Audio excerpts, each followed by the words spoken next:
This is Purplish from CPR News and the Colorado Capital News Alliance, a show about Colorado politics and policy. I'm Benta Birkeland. Back at it with Jesse Paul of the Colorado Sun and Lucas Brady Woods from KUNC to give you the rundown on what happened during the legislature's special session. The dream team. We're back, baby. And in one piece, for the most part. We're recording this just about, less than 24 hours after lawmakers gavelled out, and with any luck, we won't see all of them together in one place until next year. Or ever. Just kidding. Kind of. I think plenty of them are glad to have several months where they do not have to see each other face to face. That's for sure. This was a pretty intense special session. And not just because Democrats and Republicans really didn't agree on the core question of how to get the budget back in balance. No, they didn't. But that part of the session actually ran pretty smoothly. The fireworks were around other things, like a surprise resignation in the House and a very public blow-up between the chamber's Democratic and Republican leaders. The resignation was Representative Ryan Armagost, who we talked about a lot in the previous Purplish episode. He quit abruptly on the first day of this special session to avoid Democrats formally censuring him for his actions. But that was nowhere near the end of the story. No, it definitely wasn't. But it also wasn't the only situation that sparked some real hard feelings at the Capitol. There was the great AI debate, which included some shouting matches in the hallways and a lot of behind-the-scenes pressure. Holy moly, folks. We're going to get into all these topics in this episode, starting with the one you just brought up, Jesse, the fight over AI regulations.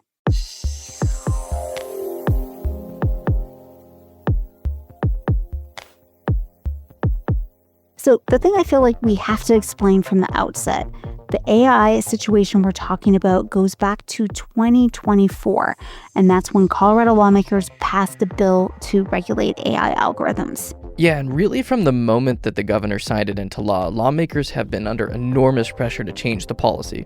Yes, right after he signed it, he created a task force to try to work out some of the kinks, and there was a long time before it was going to be implemented. This underlying law isn't about generative AI, the chatbots and other things we're getting used to encountering. This is about how AI is used in decisions that impact people's lives in areas like banking and healthcare and hiring. Companies are often using AI to weed through job applicants. Colorado's AI law aims to put guardrails around the technology to ensure it's not discriminating against people. It has all these requirements about what the companies who make the AI have to do, and then the ones who are using it and how they need to disclose it to consumers. And the law creates avenues for people who feel like AI has judged them unfairly to try and fix that or remedy it. But probably unsurprisingly, the tech industry isn't thrilled by all these rules. And one of the lawmakers said this, but we've been here before. During the last regular legislative session, there was a bill that would have revised Colorado's law. It came late in the session, didn't have a lot of support, and failed. There was also an effort during that time to just delay Colorado's law. That also failed. So when we started hearing talk about the need for a special session to balance the state's budget, Governor Jared Polis made it clear he was going to put the AI issue back on the agenda. And this is something you two have been covering closely, so let me ask you a question. How should we think about the different interests involved in this fight? Like, who are the factions? I think that's one thing that made this policy especially tricky, as well as negotiations around it, because you do have so many different factions, and they all have different areas that they're focused on.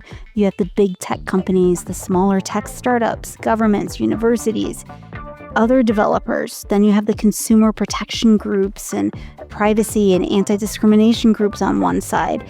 They're divided politically, and even from the business community perspective, they don't all have the same end goals. And it's just a reminder about how AI is just ubiquitous in our lives these days. There are so many different entities that use it. There's businesses, there's airlines, there's hiring managers, there's schools. It's everywhere. A lot of it we don't even notice, right? But it's there. And coming into this session, there were 4 bills on AI. 2 were from Republicans, and in the realpolitik of special session, they lived briefly and died swiftly.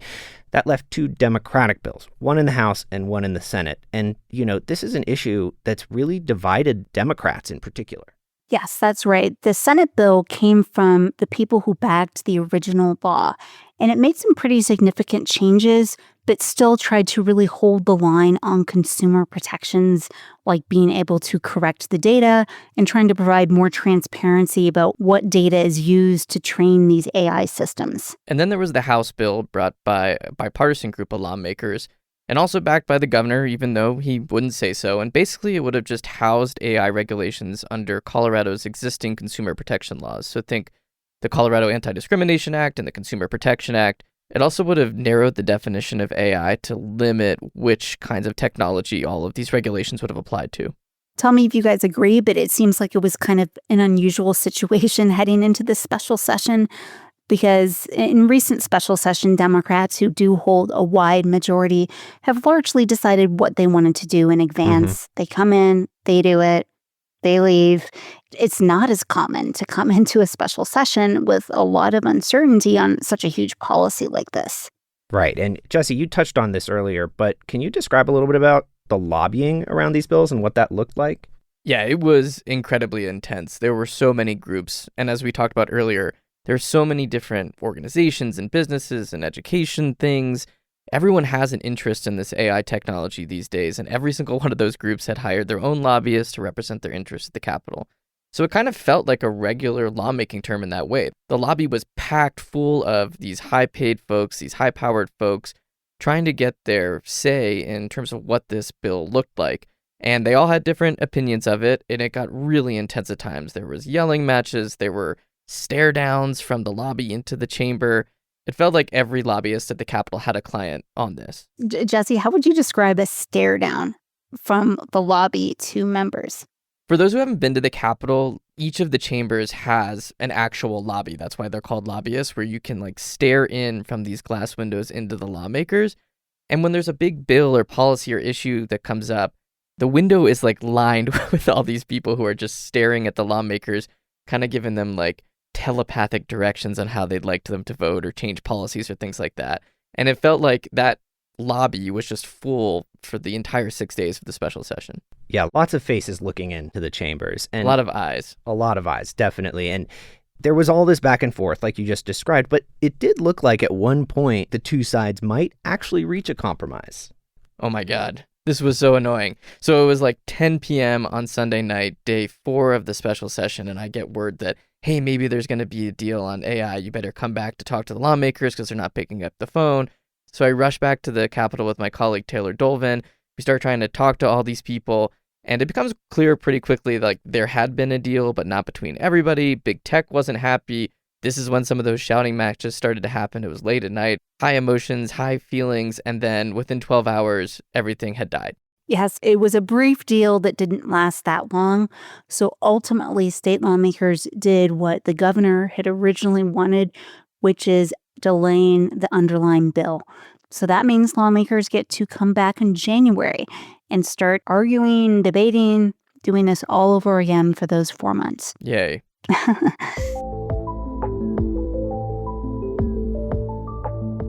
I think before we move on, I'd like to ask a big picture question about this. How did this get to be such a big issue? Why are the supporters of this law so dug in on it in spite of all the pressure they're under? We mentioned this. It's the first law of its kind in the nation. Right. Globally, someone said a lot of people who work in AI were looking to see if some place in the U.S. was going to have substantive regulations, because this deal that fell through would have created some liability for developers. And that's not something we've seen in other state AI regulations. We've talked about the intense lobbying on this, but remember that the eyes that were staring at lawmakers, they belong to folks representing companies like Google, Amazon, PayPal, Verizon. They were all super invested in what happened here because they were worried about how it would affect the national regulatory picture. And just adding on to that, I'd covered the task force looking at this issue, and I still remember one of the hearings, some of the people who testified before this task force included the head of AI for Amazon, one of the heads of AI for Facebook. So it wasn't even just the lobbyists. Sometimes it was those key people from those huge companies that were paying attention to what was happening in Colorado. Let's move on to something a little lighter, like taxes.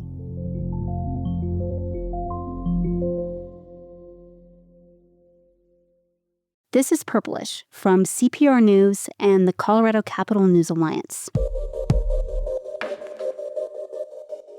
Artificial intelligence kind of sucked the oxygen out of the room at the Capitol for the entire special session, but the real reason that lawmakers were there was to plug a $750 million hole in the state budget that was caused by the One Big Beautiful Bill Act. That's the Republican federal tax and spending bill. That is a mouthful of things to say. Talk about how that almost immediately impacted the state's revenues. So there's been a ton of disinformation and misinformation on this, so I really want to clear it up to start.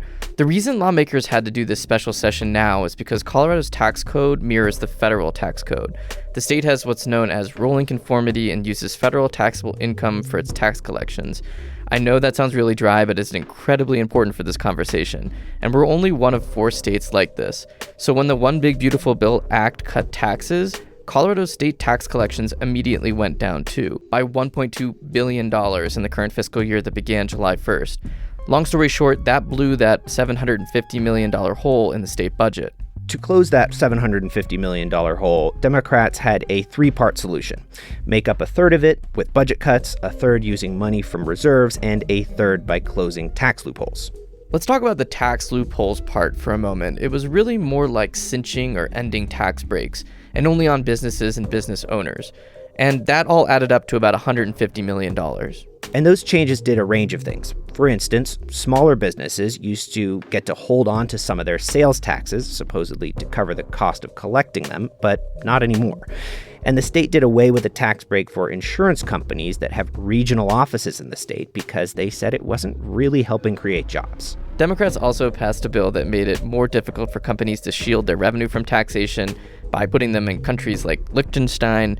I think I said that correctly. There was also this qualified business income tax break thing that they blocked for pass-through business owners. It's a little complicated, but all of this added up to $150 million in revenue this fiscal year to start chipping away at that $750 million gap. Okay, so that covers a lot of the business tax breaks that they're rolling back to fill the first third of the budget hole. And now let's move on to the next third of the budget hole. The state is going to shift up to $300 million, about $300 million out of its rainy day fund.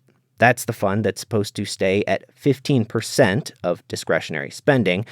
And drawing it down makes balancing the budget easier, but it also leaves less of a cushion if the economy tanks later this year. Right, that money is really meant for recessions, not Republican tax bills changing the tax code.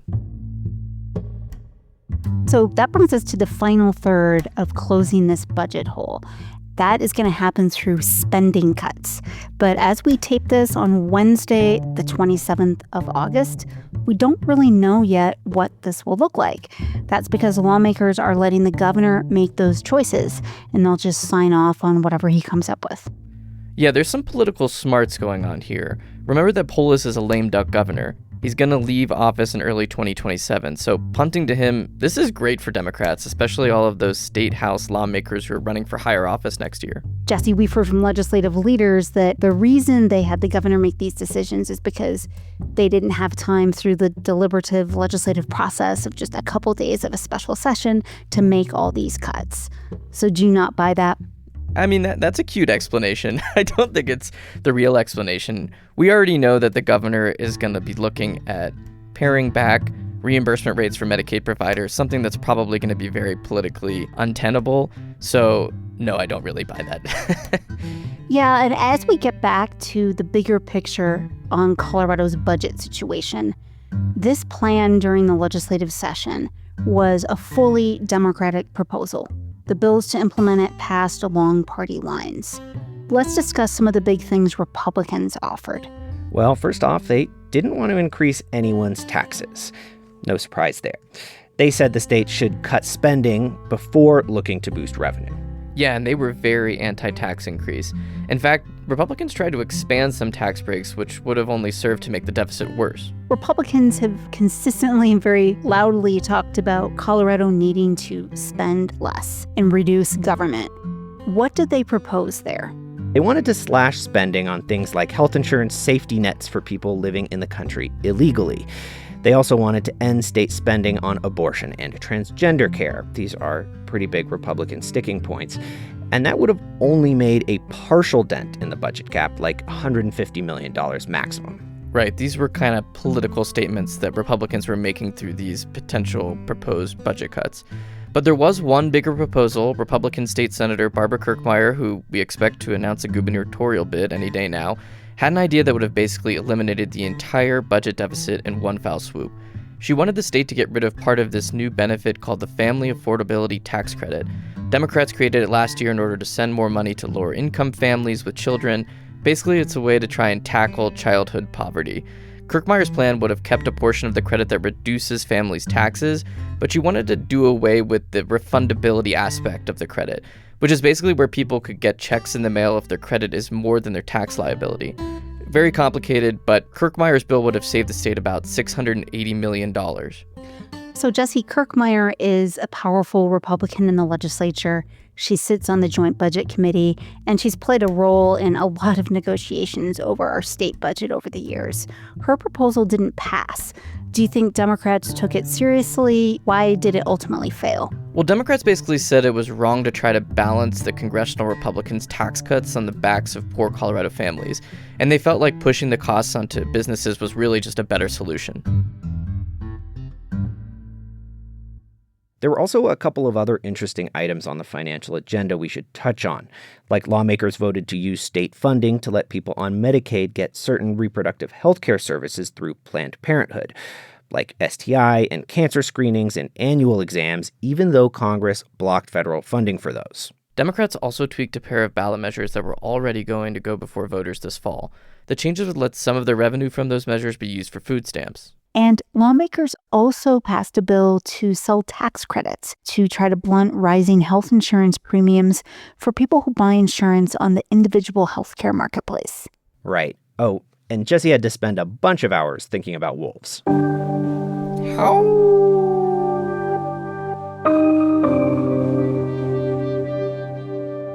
Okay, we mentioned this at the top of this episode, and we did spend most of our last Purplish episode talking about workplace issues at the Capitol. So let's get into the fallout from the photo and the signal chat involving House Republicans. Yes. A quick rehash for those of you who missed the last episode. I don't know what you were doing, so you should go back and listen if you haven't. But back in April, during the regular session, Republican Representative Ryan Armagost discreetly snapped a photo of his Democratic colleague, Representative Yara Zokai, while she was on the House floor waiting to speak on a bill.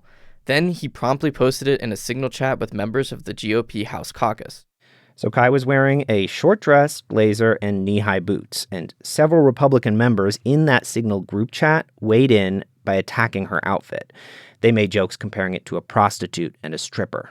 It wasn't long after those comments that this photo was posted to an anonymous social media account with conservative followers. And Zokai says things quickly escalated from there, from demeaning comments about her appearance to threats against her and her family. All of this came to light over the summer, and it sparked a firestorm of criticism. And when this special session started, House Democrats felt like they really had to address it. Armagost, who, by the way, was chair of the legislature's Workplace Harassment Committee at the time he took the photo, was already on his way out. Earlier this year, he announced that he was leaving Colorado for Arizona, citing both a job opportunity and a personal relationship, and said that he was going to be stepping down on September 1st. But he didn't show up on the first day of the special legislative session, and when Democrats revealed that they were preparing to censure him, Armagost just went ahead and resigned.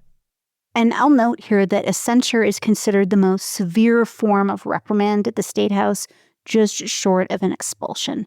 Colorado lawmakers haven't censured a colleague in 17 years. And it's only something that can be done to a sitting member. So Armagost's resignation definitely threw a wrench in the plan of Democratic legislators to try to hold him to account. And Representative Zokai expressed her disappointment that he had stepped down. When faced with accountability, he chose to run. And his resignation does not erase the harm that he caused. It does not absolve him of responsibility, and it certainly does not change the fact that he left this chamber less safe and less honorable than when he found it. And with the censure off the table, Democratic lawmakers instead introduced a resolution on the final day and the final hours of the special session condemning Armagost. Madam Speaker, I request a moment of personal privilege. So granted. Zochai started by telling her colleagues about what happened when this photo started circulating on social media. It went from messages that were gross and mean to threats of rape, threats against me, and the worst, a message with my kid's school address that said, "I know what time pickup is. What's about to happen to them is your fault." My kids are 8, 6, and 2. And Zochai didn't mince words with her Republican colleagues, including the House Minority Leader Rose Puglisi, about what Zochai sees as their complicity. To minority leadership, I should have been able to work with you. Instead, we had to work around you. Then Puglisi also went to the House well to speak, and she really pushed back. To preserve the integrity of this institution, we should absolutely do better. And we need to commit to doing that for the integrity of the institution and for the people we serve. And so if there's an apology you're looking for from me, I am sorry that this happened to you. I am. And I said that day. Now, the challenges to my character, to my integrity, I want to address that because that is unfair. This is when things really started getting heated. That's because House Majority Leader Monica Duran then directly confronted Puglisi from the podium. The point of this day, in this moment, is to acknowledge what one of your members did to a member of mine. If you want to talk about your character or lack of character or honesty, let's have that conversation. But I will not have that conversation here in this in this moment, because everyone that's here deserves better than this, and so do the people of Colorado. And I will not have my character impugned or be made into a liar because of your perception. I really, really find it offensive that you use this moment to say something like this. Puglisi actually stormed out of the chamber while Duran was speaking. It was pretty remarkable to have these two partisan leaders basically just screaming at each other on the House floor. Everything just boiled over. This was pretty much as intense as I've ever seen things on the House floor, especially getting so personal, not just between two lawmakers, but the top leaders. And adding another layer to this, the minority leader and the majority leader have been especially close. They're personal friends. They talk all the time. They work very closely together. Both feel like they go to bat for the other one on a lot of negotiations, managing the chamber floor, working together. And it was also remarkable that they were speaking directly to each other from the House floor podium, which typically isn't allowed. And you could hear from both of their voices just how emotional they were. Yeah, and from the members, too. I think the members reflected this tension when they gasped audibly in response to some of the things that were being said. But at the end of the day, even with all the drama, the resolution passed almost unanimously, including with support from Puglisi directly. She voted for it. Only 2 House members voted against it, both Republicans. But Republicans did really try to use this time to call out Democrats for what they say has also been unprofessional behavior that's gone unpunished, even though they said what Armagost did was unacceptable. I hate this happened. I really do, because I don't think anybody should be talked about like that. I really don't, because I don't believe in that. But I also believe it's a little disingenuous to act like this is the only thing that's happened. That was Republican Representative Scott Bottoms, who supported the resolution. But I think the incident itself and what we saw over the special session around it speaks to a bigger issue here, that there are some real problems with the Capitol culture.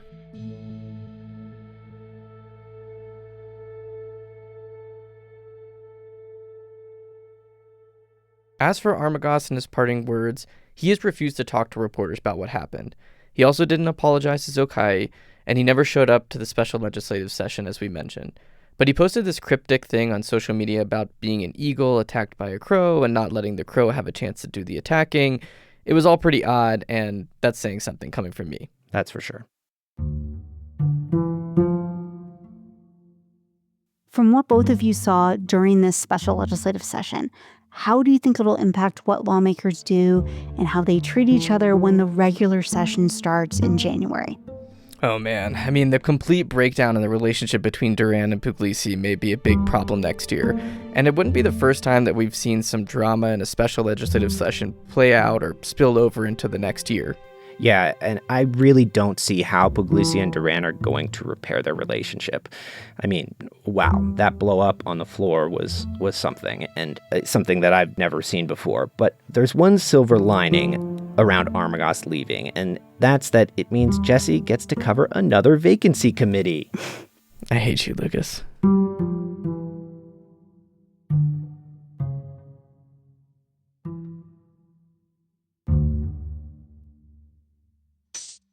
That's it for this episode. Purplish is a production of member-supported Colorado Public Radio and the Colorado Capital News Alliance. The CCNA is a collaboration between KUNC News, Colorado Public Radio, Rocky Mountain PBS, and the Colorado Sun, with support from news outlets throughout the state.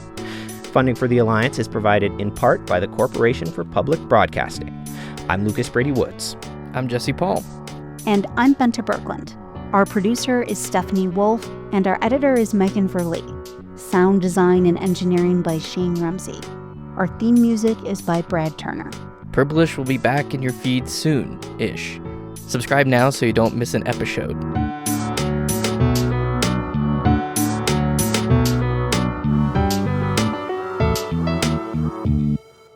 This is Purplish from CPR News and the Colorado Capital News Alliance.